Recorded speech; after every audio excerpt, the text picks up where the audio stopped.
From William and Mary's Raymond A. Mason School of Business and the Hampton Roads Economic Development Alliance, this is the 757 Recovery Podcast, a limited-run podcast series dedicated to helping the Hampton Roads community navigate the economic and social changes brought about by COVID-19. Today's episode is all about supply chain. Our host will be Dr. Ken White, Associate Dean for MBA and Executive Programs at William and Mary's Raymond A. Mason School of Business.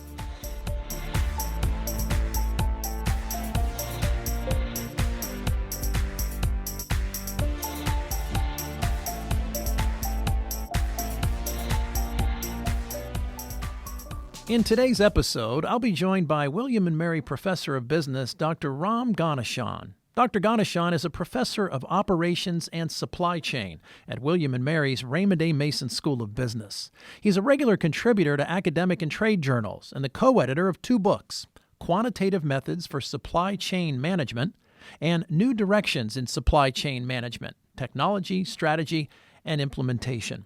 In 2001, the Production and Operations Management Society awarded him the prestigious Wickham Skinner Award for early career accomplishments for his research on how supply chains can be efficiently managed.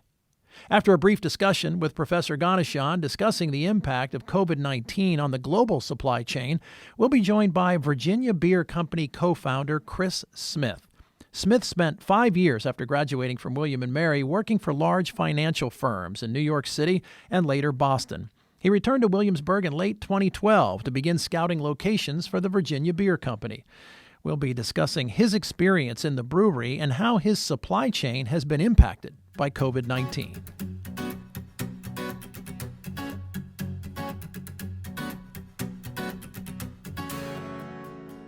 Hi, I'm Ken White from the College of William & Mary's Raymond A. Mason School of Business, and with us today is Professor Ram Ganeshan of the Business School. Ram, how are you? How's everything going? I'm good, thank you. And you, Ken? Excellent, thanks. Yeah, it hasn't been as bad as it could be. So yeah, so we're pretty happy in our house so far. For those who don't know you, can you share a little bit about your background with us? Yeah, I've been at the College of William & Mary for 21 years now, and for the most part, I've been teaching supply chain, and that's what I research for most of my research is based on that. So I think about how companies source their raw materials, how they make it, and how they eventually get it to the customer. How many people, knowing your expertise, have asked you where all the toilet paper happens to be?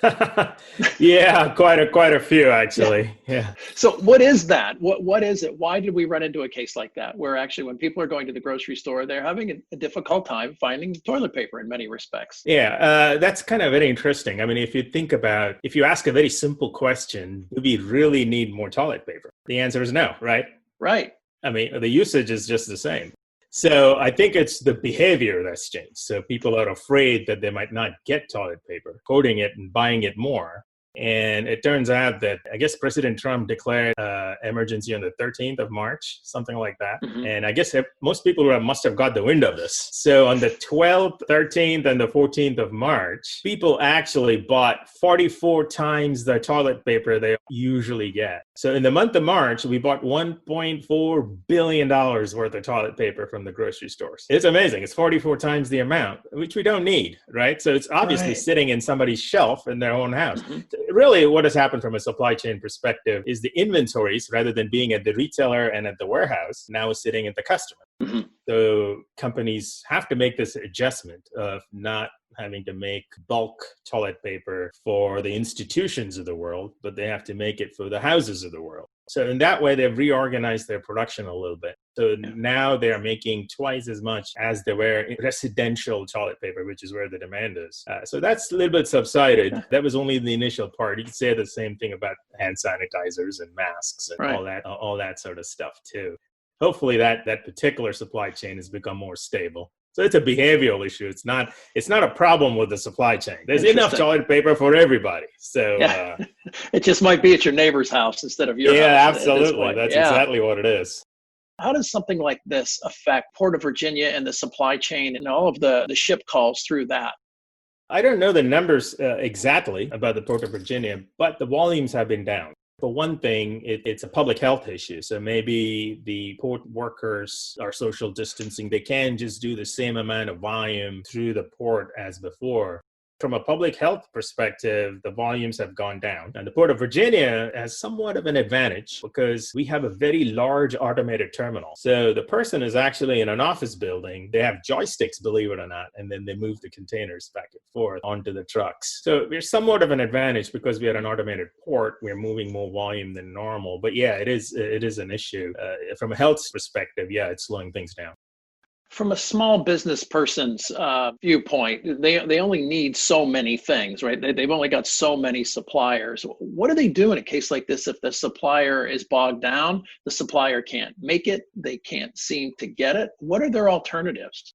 That's a really good question because it used to be when you're building resilient supply chains, you have multiple suppliers. So if one can't do it, you can go to the other one. Factory is burning down. Let's go to somebody who can actually make it. But now you have a huge problem. If one supplier is not doing it, so is the other one. Even if you had planned for resilience, having multiple supplies, everything is down. It's one of those unique situations, once in a century kind of thing where it's completely dried up on the supply side. It's not like one is gone and the other is open. It's interesting that you said resilience because, again, reading a couple of pieces before you and I talked, that word keeps popping up, how our supply chains, hopefully one of the lessons will be the supply chain will be more resilient as we get out of this. And what does that mean, resilience? Does it just mean more options in a supply chain? Yeah, it does mean that. It also means that your supply chain is adaptable. So there are multiple ways of resiliency. Resiliency essentially means that you keep operating even if there are some disruptions in your supply chain.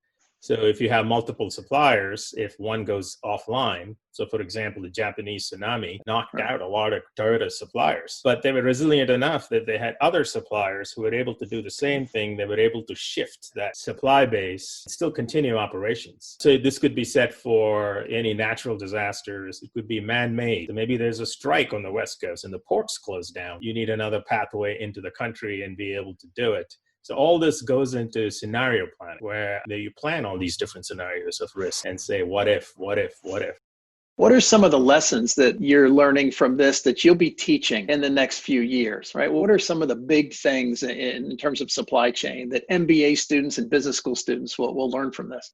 So, it's this whole idea of, I would add a few more terms, not just resilience, but also be adaptable and also be agile. And some of the major changes is the first thing the company should do is revenue recovery. They need to know, what does my customer want and how do I quickly get my revenues back? And the answer, clearly, the first big answer is you have to have a digital presence. Instead of just having a brick and mortar store, now people can shop digitally. Fortunately, that transition has been happening. So there have been digital friends, and I'm surprised that even our local beer houses have the capacity now to order online, which is amazing. So the digital presence is one big thing. And the second thing, of course, this is where companies couldn't plan this ahead of time, is how do you interact with your customer without really contacting them, contactless. I guess every industry has their way of doing this contactless. The second thing, one is as a customer side, the second on the supply side really is to come up with a resiliency plan, if you may. So a lot of them do have resiliency plans. What happens in case of risk and disruption? But most of them are, okay, what happens if my truck shows up late? And the answer there is, okay, I have some extra inventory. I can wait a day or two. So that'd be one countermeasure. So now you have to, lay these countermeasures for bigger issues. What if there is an earthquake and my factory collapses? Do I have the capacity to have another factory quickly? That sort of agility or adaptability or resilience, unfortunately, costs money. But if a disruption does occur, it's like crisis communication. Nobody wants to plan for that, but boy, when you do and it hits, you're so glad you did. Absolutely. It's like they tell you on personal finance every time, right? You need to have 6 months of budget. Same thing for companies. And they need to work on that now if they don't have the presence, the digital presence, the contact. We're going to be living with this. And I don't think there's a business out there that can sustain 8 or 9 months of significantly less revenues. They need to plan really, really quickly here. Anything you and I have not talked about that people in your field have been talking about? People are beginning to question the complexity of should we build such complex supply chain, because it's highly dependent on data transfers, highly dependent on all the logistics systems. If there's a break anywhere, it's going to cause all kinds of issues. And although it's a phone call away, it's a 6-week ship right away. So if you and I create a product, is it up to us then to try to think about that when we create it, to try to make it simpler, right? A little less complex in terms of the whatever's going to go into that product. Mm-hmm. Yeah, definitely. And that's Professor Ram Ganeshan from the Raymond A. Mason School of Business at the College of William and Mary. Thanks very much, Ram, for being with us. We'd like to take a moment to introduce our partners, Crimdell Small Business Network. We understand that as a small business, these times of crisis can be riddled with uncertainty. Crimdell, in association with the Hampton Roads SBDC, is offering free 10-hour counseling services to small business owners within the greater Williamsburg area to help navigate your business through the pandemic. To learn more, reach out at crimdellsbn@gmail.com or follow them on Facebook. So our discussion on supply chain doesn't stop here. Now joining Professor Ganeshan and me is Chris Smith, co-founder and managing partner of the Virginia Beer Company. Hi, this is Ken White, joined today by the co-founder of Virginia Beer, Chris Smith, and also professor of operations and supply chain from William and Mary, Dr. Ram Ganeshan. Chris, Ram, nice to see you. How are you? How's everything going? Good. Good. Nice to see you, Chris, Ken. we'll start with you. You know, I think we all think about our local businesses. You know, we all want to support, and we can only imagine to a certain extent what it's been like for you and for your employees and your customers. Can you tell us in a nutshell what these past few months have actually been like? Yeah, it's been a lot of emotional times, a lot of pivoting, a lot of change. It's hard to remember back now to March 16th, which was, I think, a Monday. You know, nothing had been announced yet. The governor hadn't said anything, but we decided at that moment that we needed to start operations basically under pandemic and understand that everything would change and we needed to assess our position and figure out how we can move forward. So those last 2 weeks of March were pretty dark days. That was actually, you know, our 4th anniversary was coming up. We have a lot of huge events at the end of March. So it was a big emotional swing for us, but our main priority the entire time was keeping our team here. Nothing happens here without our group, and we have an incredible group. So that's what we focused on, and we managed to do it. We didn't have to lay anyone off. I'd say we're very lucky. In terms of opening and closing, what did that look like for you? So we went pretty immediately. We closed on-premise consumption here in our tap room. So basically, you couldn't come here and drink a beer. But we did pivot to curbside sales. That Monday morning we met, we had curbside sales live that Monday afternoon. We had online ordering live on Tuesday. The next day, we started delivery that Thursday. On-premise consumption, we restarted, I think, with phase 1. So it's been a few weeks now, but very limited, outside only. With phase 2, we brought some tables inside, very few tables, more than 6 feet apart. We never really closed. We just pivoted constantly. You have, and I know some restaurants, some beer gardens don't really have an exterior place. You do. I mean, that had to be a nice advantage that you didn't have to come up with some sort of second-rate outdoor facility. You have a nice one. What did that work to your advantage? Oh, big time. It was an immediate built-in advantage for us. Absolutely. So what percent of your business is canned, go to the grocery stores versus in the tap room and selling to other bars and so on? I'm assuming the canning portion is a large portion of where you sell your stuff. I know the numbers because I'm the numbers guy here. 78% of the beer we produce is sold via wholesale. So that goes to our distributor and is sold to bars or to convenience stores or grocery large format stores. 22% is sold in our tap room. Of the wholesale portion, we significantly over-index on draft compared to a lot of craft breweries. So we have 55% of that beer goes as kegs to bars and restaurants. The other 45 is in cans. So on March 16th, that 55% of our draft sales went to zero immediately. We actually sent our last kegs to our distributors the morning of March 16th, and we didn't send another keg to our distributors until June 15th. Yeah, and do you do your own canning?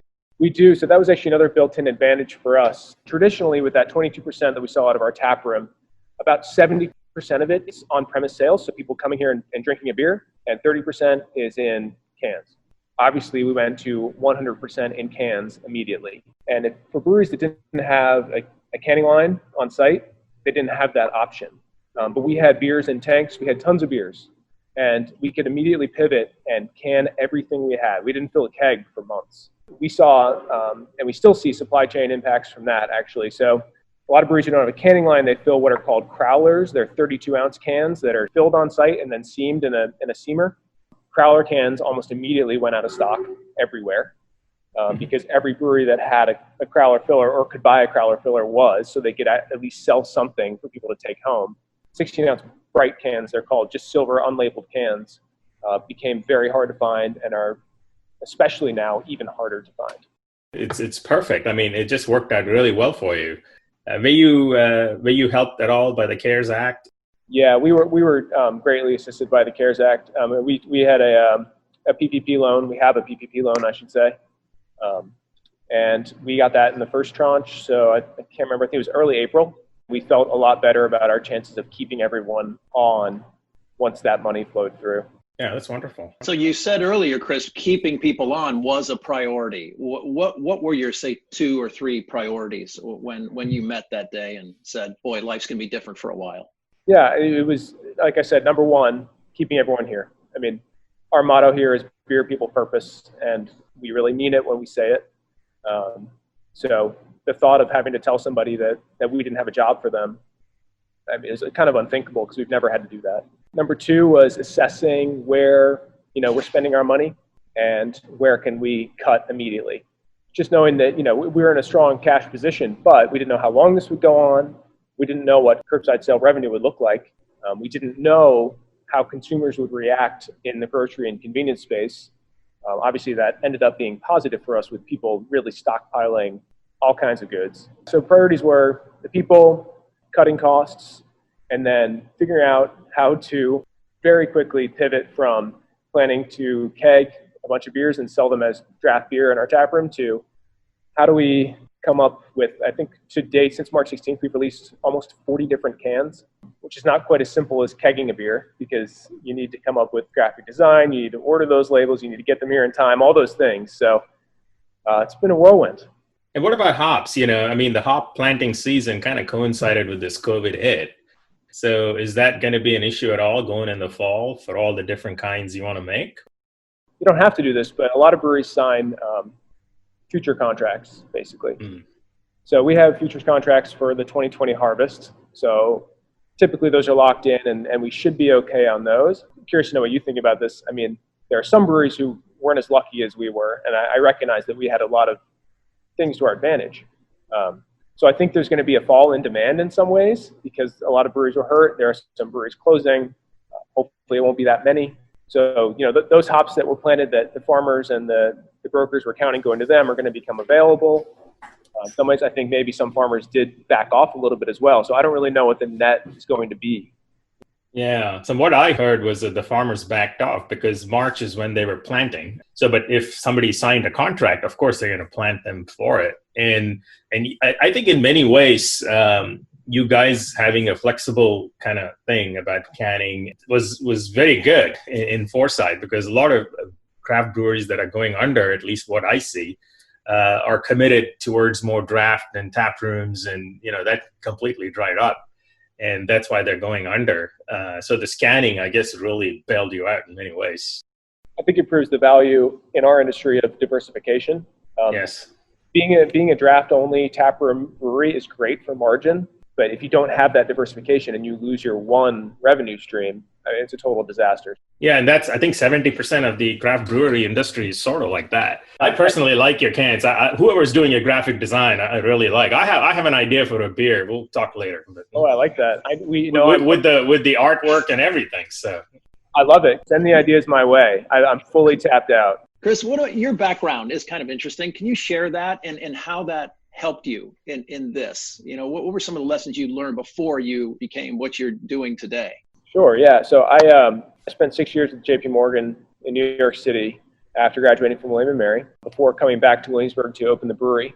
So I did a lot of finance and some accounting work.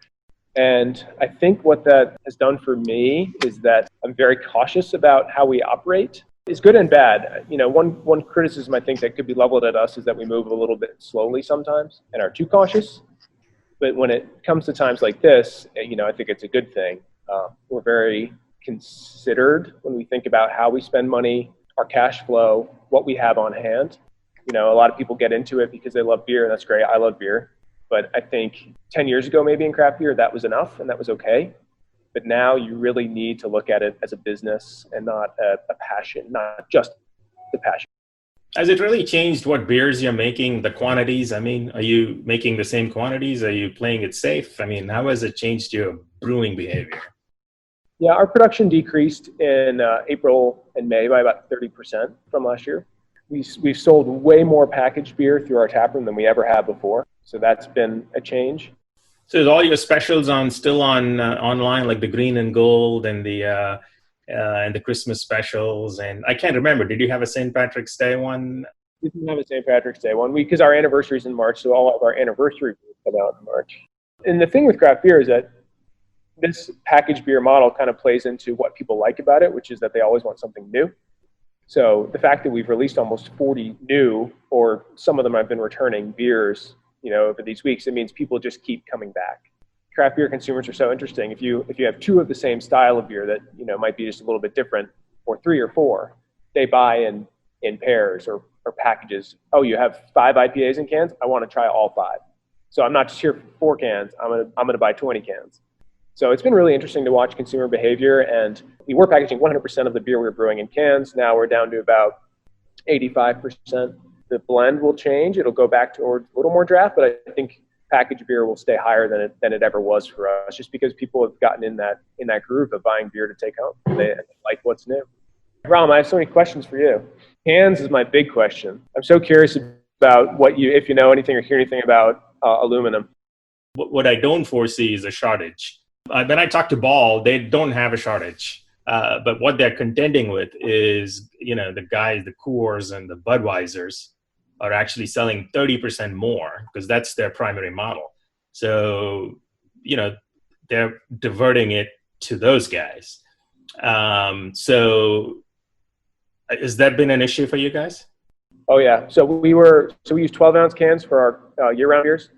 And those, we were in the middle of printing process with Crown, and Crown canceled all new customers.